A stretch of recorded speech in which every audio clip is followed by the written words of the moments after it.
Total internal reflection.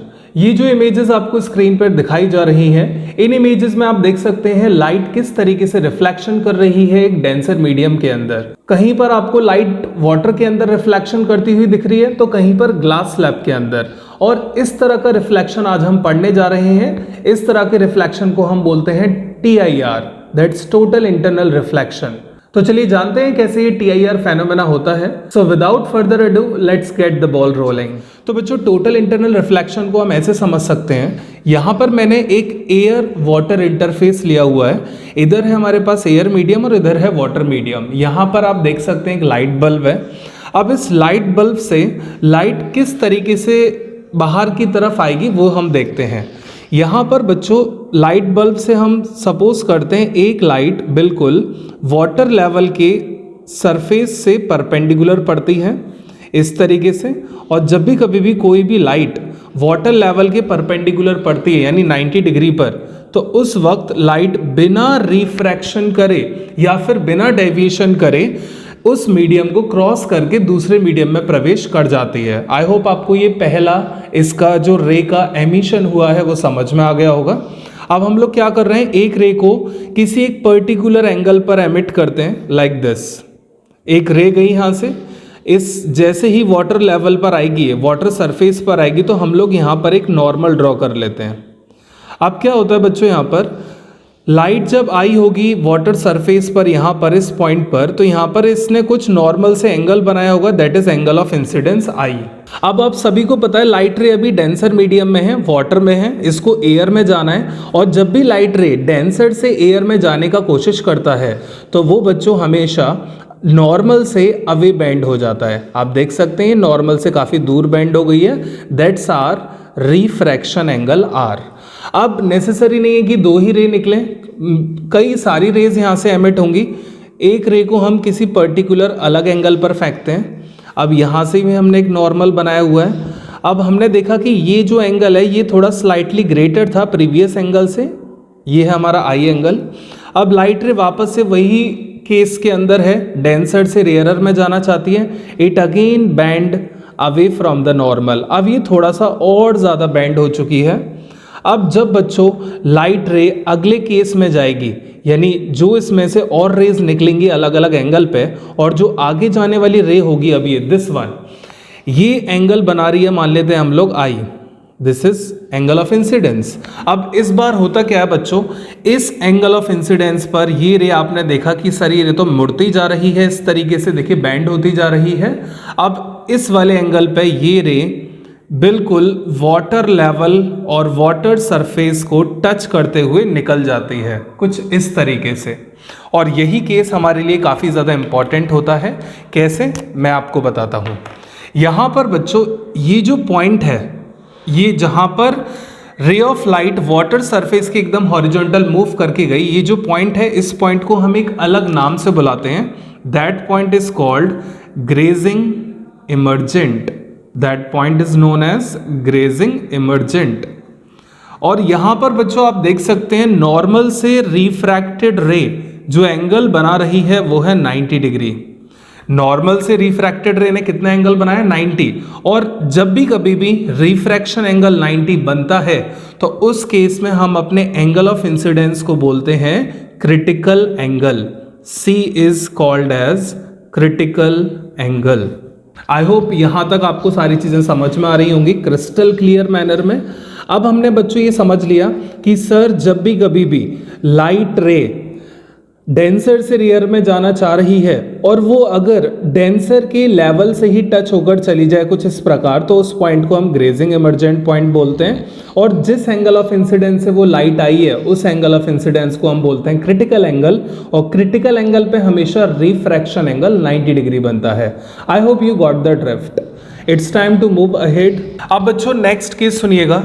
अब हम लोग क्या कर रहे हैं, जब भी लाइट क्रिटिकल एंगल बनाने के बाद और आगे की तरफ जाती है किसी और अलग एंगल पे, अब मान लेते हैं लाइट रे, डिफरेंट लाइट रे गई और वो इस सरफेस पे आकर यहाँ टच हुई, यहाँ से हमने एक नॉर्मल खींचा।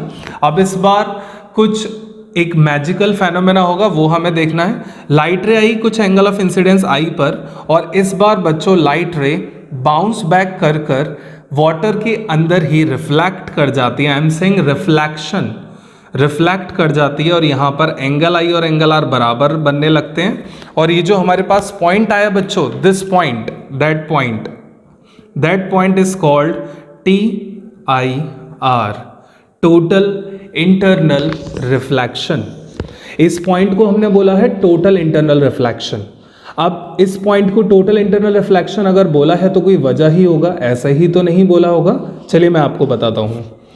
लाइट रे डेंसर में फंसी हुई थी, इसको जाना था रेयरर मीडियम में, और जब लाइट रे बच्चों डेंसर से रेयरर में जाने की कोशिश करे बट वो डेंसर में ही बाउंस बैक कर जाए, तो उसी को हम लोग बोलते हैं, that phenomena is called total internal reflection. अब बच्चों मैं आपको कुछ ऐसे इंपॉर्टेंट पॉइंट्स यहाँ बताऊंगा। आई होप आपको TIR बहुत अच्छे से समझ में आ गया होगा, TIR क्या होता है। और एक बात भी ध्यान रखनी है आपको, यहाँ TIR हमेशा ग्रेजिंग इमर्जेंट के बाद बनेगा, उससे कभी पहले नहीं बन सकता। ग्रेजिंग इमर्जेंट से पहले क्या हो रहा होगा, किसी भी एक पॉइंट को मैं शो करके दिखा देता हूँ। यहाँ पे हो रहा होगा रिफ्रैक्शन। ये 3 प्रोसेस होते हैं। सबसे पहला रिफ्रैक्शन, अगर एंगल बढ़ता जाए ग्रेजिंग मिल जाएगा, और एंगल को बढ़ा देंगे अगर आप, यू विल सी TIR। अब बच्चों यहाँ पर हमने 3 कंडीशन नोट करी कि सर एक बार तो यहाँ पर रिफ्रैक्शन हुआ, यहाँ पर सबसे पहले सर रिफ्रैक्शन हो रहा था जब आपका एंगल ऑफ इंसिडेंस कम चल रहा था, देखिए यहाँ, तो हम लोग रिफ्रैक्शन की कंडीशन लिख सकते हैं। रिफ्रैक्शन का हमारे पास कंडीशन आया बच्चों, रिफ्रैक्शन का कंडीशन क्या आया कि जब भी कभी भी हमारा angle of incidence critical angle से लेसर होगा तो वहाँ हमेशा हमें रिफ्रैक्शन मिलेगा। देख सकते हैं आप, क्रिटिकल एंगल हमें यहाँ मिला है, ये है हमारा क्रिटिकल एंगल। इससे अगर मैं पीछे जाऊं तो ये सारे एंगल क्रिटिकल से लेसर होंगे, तो वही मैंने लिखा है बच्चों। अगर आपका इंसिडेंस एंगल, जिस एंगल से लाइट फेंकी गई है वो एंगल अगर क्रिटिकल एंगल से लेसर है, then you will see a refraction over there. Next condition सुनिएगा अब आप लोग। रिफ्रैक्शन के बाद मैंने आपको अभी बताया, आपको एक और पॉइंट यहां मिला, दैट्स कॉल्ड ग्रेजिंग इमर्जेंट।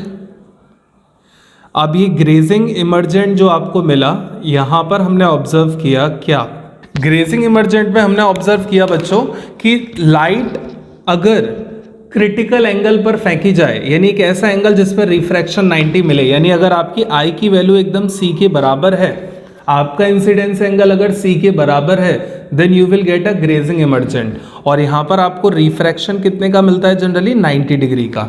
ठीक है, नेक्स्ट कंडीशन पे आते हैं। नेक्स्ट हमने पढ़ा फाइनल वन, दैट्स TIR। और इस TIR कंडीशन में हमने क्या पढ़ा बच्चों, अगर आपका इंसिडेंस एंगल क्रिटिकल से भी ज्यादा होता है, देखिए क्रिटिकल से भी ज्यादा एंगल होगा तभी ये लाइट इधर आ रही है, तो क्रिटिकल से भी अगर ज्यादा एंगल ऑफ इंसिडेंस होता है तो वहां पर लाइट TIR करती है, टोटल इंटरनल रिफ्लेक्शन। अब मैं आपको कुछ इमेजेस दिखाता हूं जिनके थ्रू आप TIR देख सकते हैं। जैसे यहाँ पर स्क्रीन पे देखिए आप कुछ इमेजेस देख सकते हैं। आपको यहाँ दिख रहा होगा कि लाइट को जब हम यहाँ पर किसी एंगल से फेंक रहे हैं ग्लास स्लैब में वाटर के अंदर, तो यहाँ पर ये लाइट देखिए कई बार रिफ्लेक्शन कर रही है उसी मीडियम के अंदर, तो ये रिफ्लेक्शन ही TIR है। और ये कब कर रही होगी, जब वो इन कंडीशन से होकर पास हो रही होगी। अब जो हम देखते हैं कि किस तरीके से TIR पर न्यूमेरिकल सॉल्व किए जाते हैं। जैसा कि यहाँ पर आप एक डायग्राम देख रहे हैं, इस डायग्राम में बोला गया है एक लाइट को ग्लास के टुकड़े पर, इस शेप में ग्लास का टुकड़ा कट है, एक लाइट को इंसिडेंट किया है और ये लाइट 48 डिग्री पर इंसिडेंट हुई है सरफेस पर। अब बोला जा रहा है यहाँ पर इस ग्लास का क्रिटिकल एंगल 42 है, तो इस लाइट का पाथ ट्रेस करिए इस ग्लास स्लैब के अंदर क्या होगा।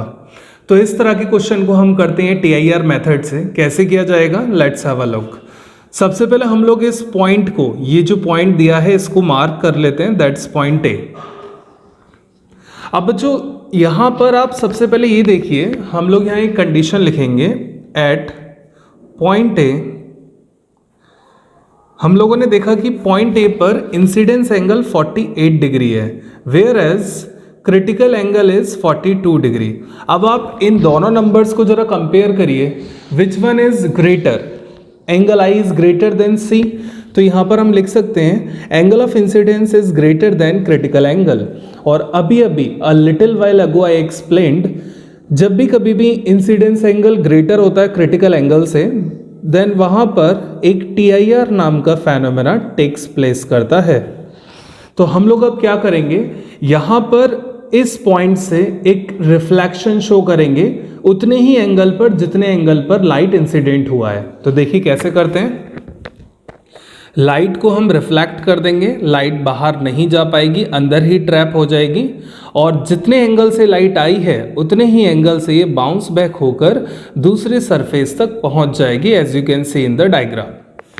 अब यहां तक लाइट आ चुकी है बच्चों। अब जब लाइट यहां तक पहुंच गई, हमने देखा चलिए कोई बात नहीं, ठीक है। अब यहां हमने एक नॉर्मल और ड्रॉ कर लिया। अब हमें इस पॉइंट से देखना है कि इस पॉइंट से बाहर जाती है, वापस अंदर टकराती है, तो हमने इस पॉइंट को बोल दिया बी। अब हम ये चेक करते हैं कि बी पॉइंट पे क्या हुआ है, तो यहां हम लिखते हैं एट पॉइंट बी। जब भी बच्चों कोई न्यूमेरिकल करें, do not make haste, as you know haste makes waste, इसलिए हेस्ट ना करिए, बहुत ही पेशेंस के साथ, कूल माइंड के साथ फिजिक्स प्रॉब्लम सॉल्व करें। बी पॉइंट पे जब हम आते हैं बच्चों, तो बी पॉइंट पे आने के लिए लाइट इंसिडेंट हुई होगी इस सरफेस पर, तो हमें ये एंगल निकालना पड़ेगा। ये कितना एंगल है, अब इस एंगल को कैसे कैलकुलेट किया जाएगा, चलिए देखते हैं। देखिए ये 48 डिग्री है बच्चों, ये 90 बोला हुआ है इन्होंने ऑलरेडी। हम लोग ये काफ़ी अच्छे से जानते हैं। अगर मैं आपसे बोलता हूँ कि हमें ये एंगल पता करना है, दिस वन, तो आप इस एंगल को कैसे मेज़र करेंगे, आप बता सकते हैं क्या? देखिए नॉर्मल से सरफेस तक का एंगल होता है 90 डिग्री। 98 में से आप 48 माइनस करेंगे, then you will get 42, right. ये है 42, ये है 90, और ये आपको पता करना है दिस वन एंगल।